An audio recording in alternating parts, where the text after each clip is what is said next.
Welcome back to the part 2 of the rock paper scissors project. In the previous part, we just built the inaugural logic of converting that into converting user input into lowercase and then validating the number of rounds and checking if the user input is correct. So in this, we'll be upgrading a little further.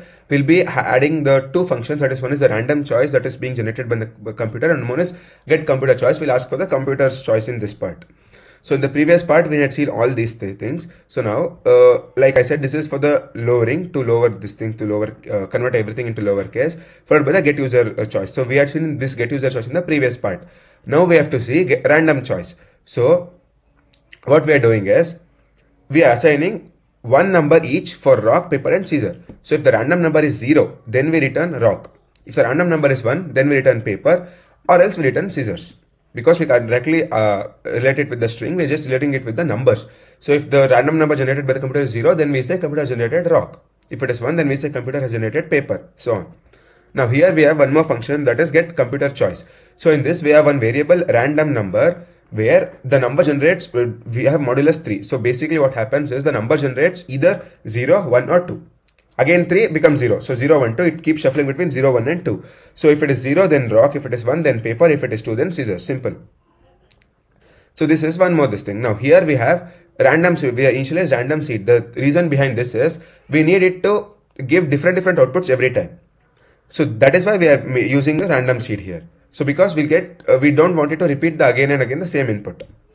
Now, here again the number of rounds is 3, get best of 3. Now you can see here this is my input, user's input. Now after that, if it validates if the user input is correct. If the user input is correct, then we call get computer choice. So then we call this function get computer choice. That is, it generates a number between 0 and 2. Now after that we call the random choice. So since you know that the computer choice relates to random choice, then it is easy for you to identify which of the 3 options is the computer selected. After that we output both the choices, what the user has entered and what the computer has entered. When all of this is done, then we increment the number of rounds from round 1, then we go on to round 2. I hope you guys have understood this. Now let me run the program. The project is like, first we built a basic framework. After that, one by one, each function we keep on adding. Okay. Now, yeah, so it is asking for my input. I'll enter paper this time. Okay, the computer has entered scissors. Now the round 2. So again, there is no calculation going on if you observe. This is just, in the first part, only my input was validated. And now it is my input along with the computer's input. So in the next part, we'll be comparing between me and computer and so on. So I'll submit the program.